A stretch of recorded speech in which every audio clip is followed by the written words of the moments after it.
Hey guys, when are we going to stop lying? Seriously, huh? When will the lies stop? Like, share, subscribe, comment on this video if you want more historic facts and current events to be covered. Okay, listen, we have to talk about Abraham Lincoln. All right, I'm so tired of decade after decade having to listen to Abraham Lincoln being this noble, respectable president who should be memorialized or revered. He had courage back in a time when people didn't, people were pro-slavery. He took a courageous stance and signed the Emancipation Proclamation because somehow he was anti-slavery and he did something that was unprecedented for that time. What? Okay, listen. That's nonsense. Nonsense. Abraham Lincoln was pro-slavery. It's well recorded. It's well documented. It's well preserved. We live in an internet society, an internet world where information is at our fingertips. How can we still be telling these lies?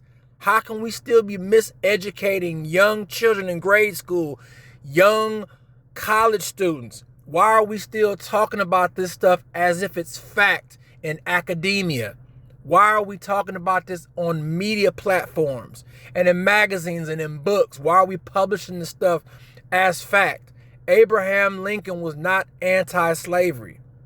He was pro-slavery down to his soul.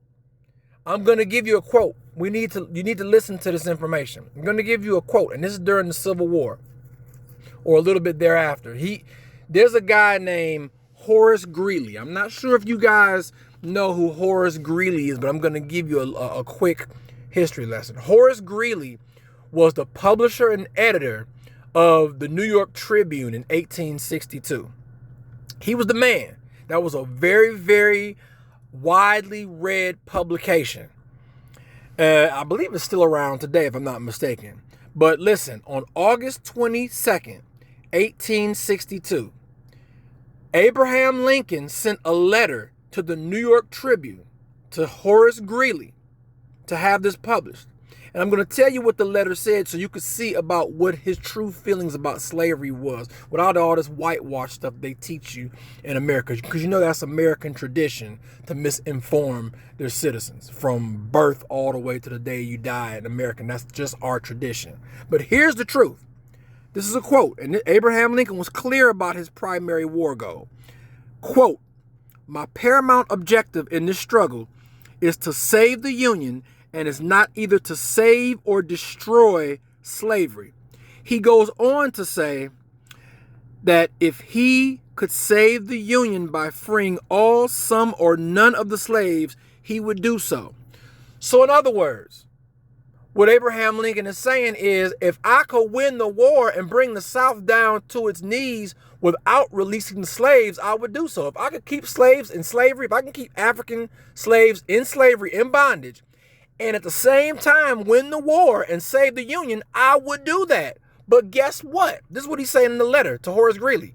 Guess what? I can't do that. As a war strategy, I have to emancipate the slaves as a war strategy to bring the South to its knees. You know why he said that?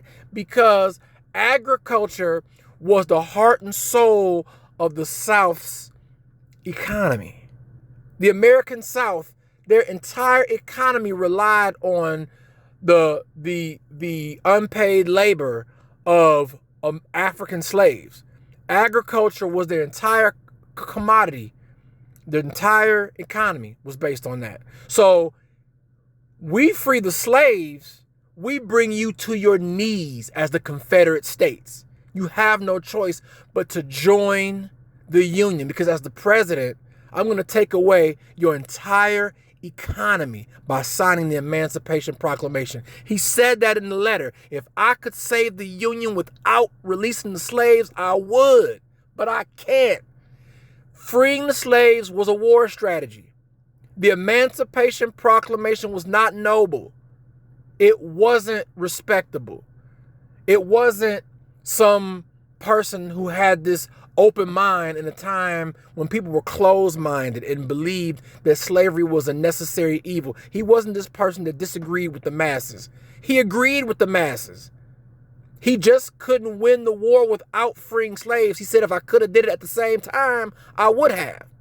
But he couldn't have won the war without freeing the slaves. His hands were tied. It was a war strategy. And it worked. Crumbling their economy by releasing the slaves brought the South to its knees, and they were forced in the long run to join the Union, and that's where we have the United States. But I want you to understand that Abraham Lincoln was pro-slavery. We have to stop miseducating people in this society, especially our young, impressionable children who will believe anything that a teacher or a professor says, or something that they see on TV or on a fraudulent documentary with fake facts and fake, sources to paint a pretty picture of American history as it pertains to presidents and who they were. So let's stop all this nonsense. Abraham Lincoln was pro-slavery, and let's start teaching that to children like we're supposed to. Let's have some integrity when it comes to informing our kids about the truth and educating them the right way. Is it a hard pill to swallow? Yes, but it's the facts. Abraham Lincoln was pro-slavery. Stop the lies in 2026.